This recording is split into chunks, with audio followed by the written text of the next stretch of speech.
अब हुआ ये कि जिन बछड़ों ने अपनी गौ माता का दूध छोड़ दिया था, वो बड़े बड़े बछड़े भी अपनी माताओं का दूध पी रहे हैं। और जब गौ माताएं जो थी उन्होंने अपने बछड़ों को देखा, वो भी दौड़े दौड़े गए। और जो दाऊ भैया के संग वाले आए थे मारने के लिए, वो भी गया, पर उनसे प्रेम करने लग गए। बलराम जी बोले, प्रेम की बाढ़ वृंदावन में आज कैसे आ गई, जरा ध्यान तो दे। बलराम जी ने ध्यान दिया तो सबके अंदर श्री कृष्ण का दर्शन हो रहा है। भगवान बगल में खड़े थे। बलराम जी ने कहा, हे कन्हैया, इससे पहले मैंने जब भी दर्शन किया, ध्यान किया, तो मुझे या तो देवता किसी ऋषि का दर्शन होता है, पर आज सब में तेरा दर्शन क्यों हो रहा है? भगवान ने कहा, सब हम ही हैं। हाँ? पूरा चरित्र सुना दिया ब्रह्मा जी का। तो आप विचार करें कि बलराम जी भी फेल हो गए कि भगवान क्या करना चाहते थे, कोई नहीं जान सकता। अब महाराज वहां ब्रह्मा जी विचार कर रहे हैं, देखे तो सही कि भगवान बनने का भूत उतरा कि नहीं उतरा। अपने ब्रह्मलोक से आए ब्रह्मा जी। पुनः ब्रह्मा जी ने क्या देखा कि भगवान अपने सखाओं के संग विराजमान है और खूब भोजन पा रहे हैं। ब्रह्मा जी देखकर चौंक गए, अरे इन्हें तो मैं छोड़कर आया था वहां ब्रह्मलोक में, नीचे कैसे आ गए। पुनः ब्रह्मा जी के ऊपर सब सो रहे हैं योग माया के अंदर, नीचे आकर देख रहे हैं सब वहां पर मौजूद है। इस तरह ब्रह्मा जी के 4 सर चक्कर आ गए। इसलिए जब हम दिल्ली से वृंदावन जाते हैं तो रास्ते में गांव पड़ता है चौमुख, जहां ब्रह्मा जी के 4 सर चक्कर आ गए थे। 4 सर वाला ये ब्रह्मा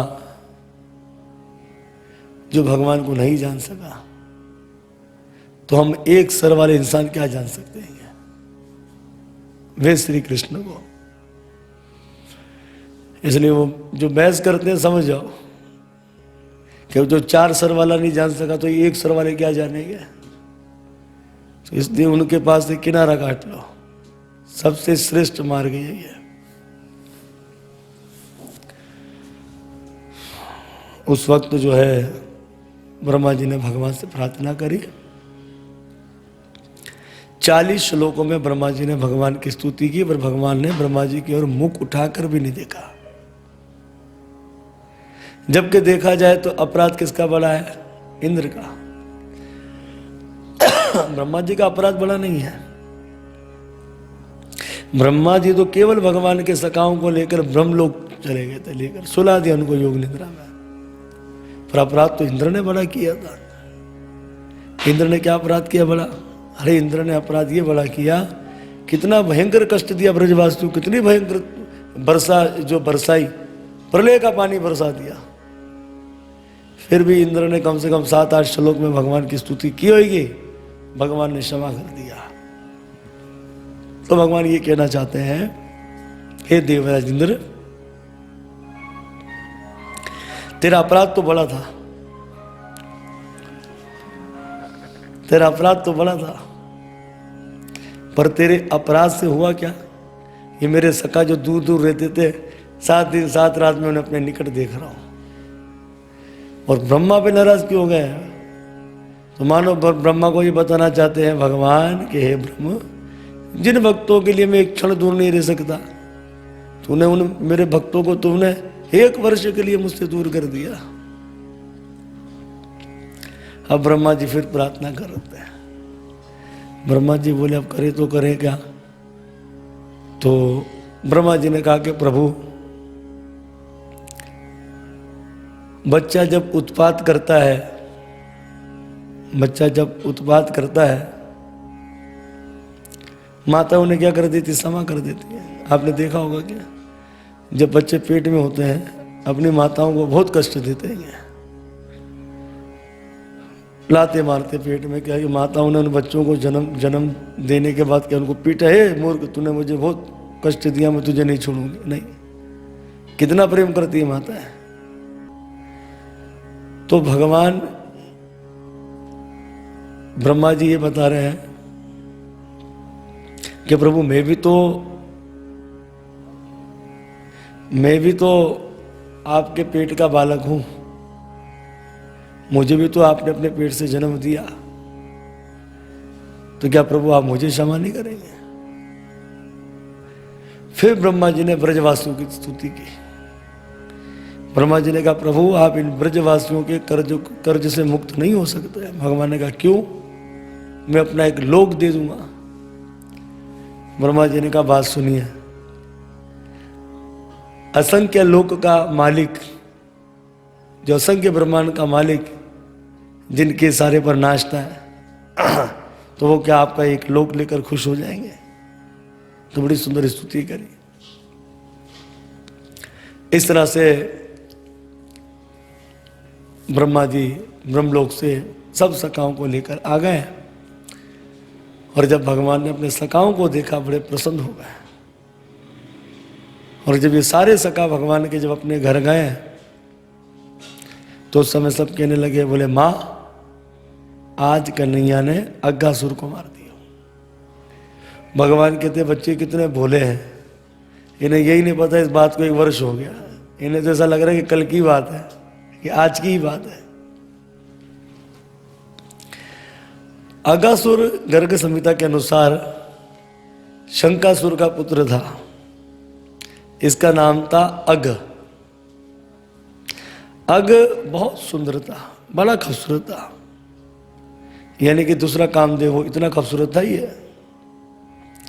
एक समय क्या हुआ कि एक दिन मल्याचल पर्वत पर अष्टवक्रा मुनि को देखकर मुस्कुराने लगा, निंदा करने लगा इसकी। अरे इनकी चाल तो देखो, अरे इनका रूप तो देखो। अच्छा तो अष्टवक्रा मुनि ने कहा तुमको हमारी चाल बहुत बढ़िया लग रही है, तुझे अपनी सुंदरता का बड़ा घमंड है, तो जा मैं तुझे श्राप देता तू अजगर बन जा। जब तेरी चाल टेढ़ी बाकी होगी तब तुझे पता लगेगा, तेरा मुख जब क्रू हो जाएगा तब तुझे पता लगेगा। अब ये रोने लगा। उस समय ऋषि को दया हो गई, तो ऋषि ने कह दिया ठीक है, जब भगवान द्वापर युग में आएंगे तो तेरा उद्धार कर देंगे। इस तरह से भगवान ने क्या कर दिया, इनका उद्धार कर दिया। प्रसंग आता है, पूज्य व्यास गुरु हमारे पराशर महाराज जी बताते हैं, बोले ब्रह्मा जी पर इतने नाराज थे भगवान कि भगवान स्वयं ब्रह्मा जी बनकर कहाँ चले गए, ब्रह्मलोक चले गए। और वहां पर जाकर कह दिया कि बेरुपया ब्रह्मा जी बहुत घूम रहे हैं, सावधान रहना, जो अपने आप को ब्रह्मा जी कहेंगे। बोले ठीक है भगवान आप चिंता ना करें। इतने में नीचे से वृंदावन से ब्रह्मा जी गए ऊपर, अपने ही लोक में गए। फिर वहां पर द्वारपालों रोक दिया, हाँ भाई कहीं जा रहे हो? अरे हम ब्रह्मा जी, हमें सब पता है। हमारे स्वामी जी अंदर बैठे, उन्होंने सब बता दिया कि बेरुपया ब्रह्मा जी बहुत घूम रहे हैं, हम जानते हैं। ब्रह्मा जी ने कहा कौन घुस गया अंदर भाई, जरा ध्यान तो करें। तो ब्रह्मा जी ने आंख बंद करके ध्यान के अंदर कौन है, तो अंदर से भगवान ने कहा हाँ ब्रह्मा जी कैसी रही, तुमने हमारे भक्तों को हमसे दूर कर दिया, हमने तुम्हारे घर से तुम्हें दूर कर दिया।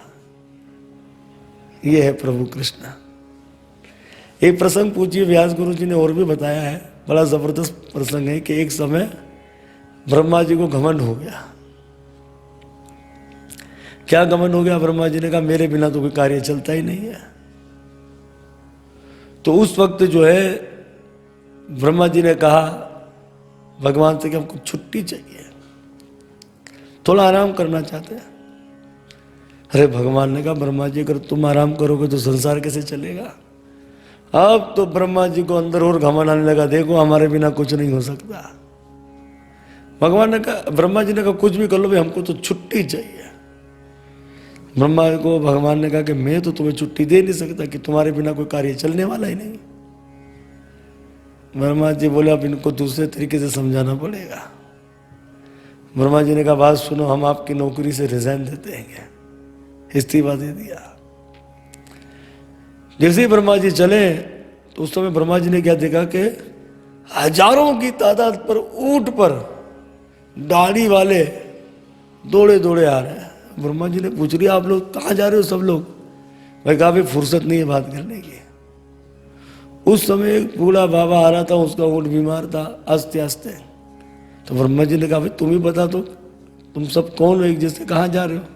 उसने कहा देखो रुकने की फुर्सत नहीं है, तुम चलते चलते हमसे पूछ सकते हो, हम बता सकते हैं। तो बोलो ठीक है, चलते चलते बता दीजिए। तो उस समय वे बूढ़े पुरुष ने कहा कि हम सब ब्रह्मा हैं और हमें पता लगा है कि किसी ब्रह्मा ने इस्तीफा दे दिया है, सीट खाली है, गद्दी खाली है, तो भर्ती आई, हम भी अपनी दरखास्त जमा कराने जा रहे हैं, शायद हमारा नंबर आ जाता है। अब तो यहाँ पर ब्रह्मा जी सर पकड़ कर बैठ गए, महाराज अच्छी लगी लगाई, नौकरी छोड़ दी। ये है भगवान।